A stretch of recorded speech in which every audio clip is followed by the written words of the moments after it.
आगामी गणेशोत्सव को शांतिपूर्ण और पारंपरिक ढंग से मनाने के लिए आज मुर्तिजापुर में संभागीय शांति समिति की बैठक आयोजित की गई। बैठक में अतिरिक्त पुलिस अधीक्षक चंद्रकांत रेड्डी, एसडीओ संदीप अपार, तहसीलदार शिल्पा बोबे, विधायक हरीश पिंपे समेत प्रशासनिक अधिकारी और शांति समिति सदस्य मौजूद रहे। बैठक में गणेशोत्सव को लेकर सुरक्षा और सौहार्दपूर्ण वातावरण बनाए रखने पर जोर दिया गया।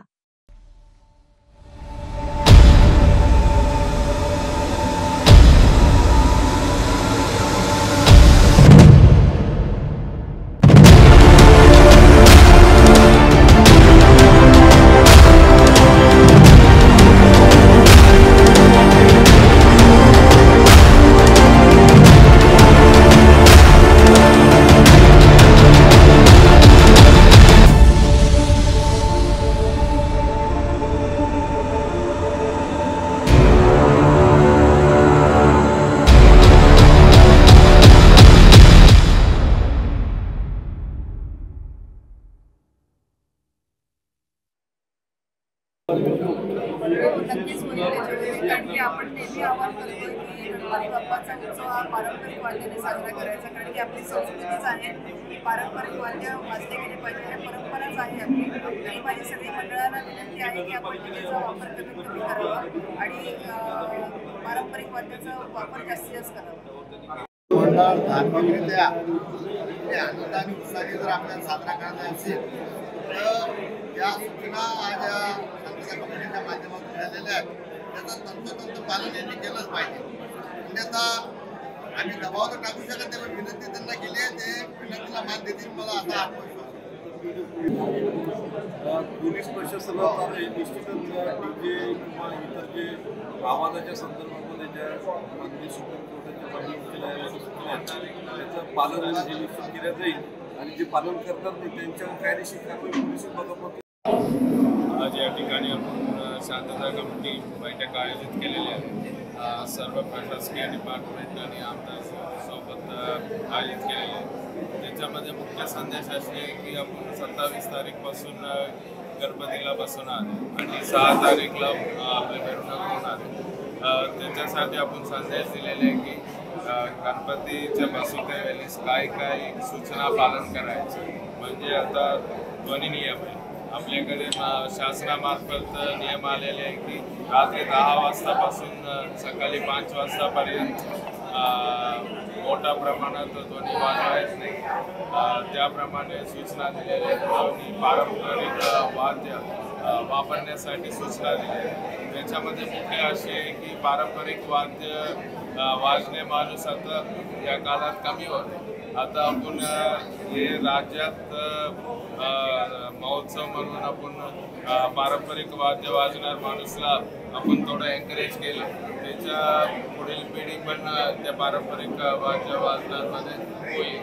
आणि दुसरा गोष्ट अशी आहे की गणेश मंडळमध्ये काही अवैध काहीतरी चालणार नाही आहे. दारू असू द्या किंवा जुगार असू द्या ते चालणार नाही आहे. आणि तिसरा आपण ठरवलेले आहे की एक खिडकी योजना.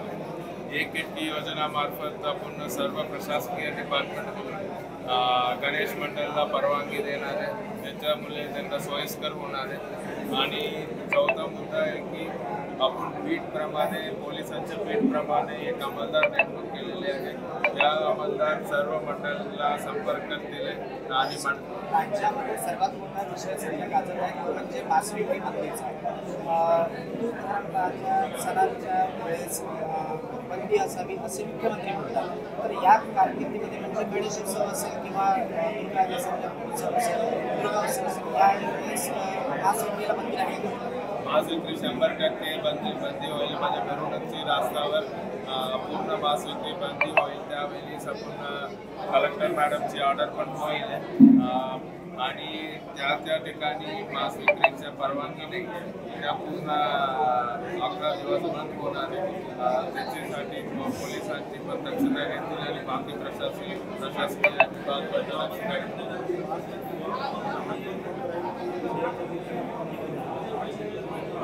10 दिवस आपण परवानगी नाही.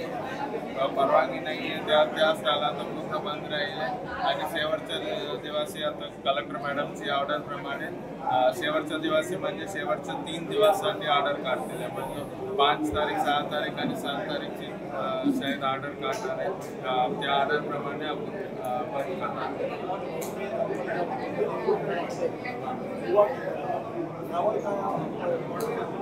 यावर आपण आता शांतता कमिटी बैठकमध्ये पण त्यांना विनंती केलेली आहे सर्व गणेश मंडळांना काहीतरी अवैध काही चालणार नाही आहे किंवा असू द्या किंवा दारू असू द्या त्याच्यासाठी पण आपण एक वीटप्रमाणे अंमलदार नेमणूक केलेली आहे.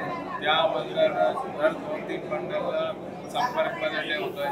काही अवैध चालू असू द्या आणि काही त्यांच्या समस्या असू द्या त्या अंमलदार परत कारवाई पण करतील आणि मदत पण करतील.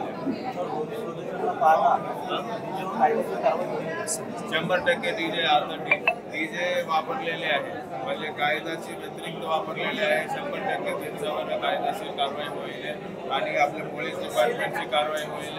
नंतर RTOची कारवाई होईल.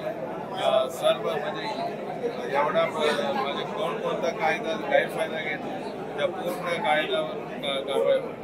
भाऊ आज जे तुम्ही सूचना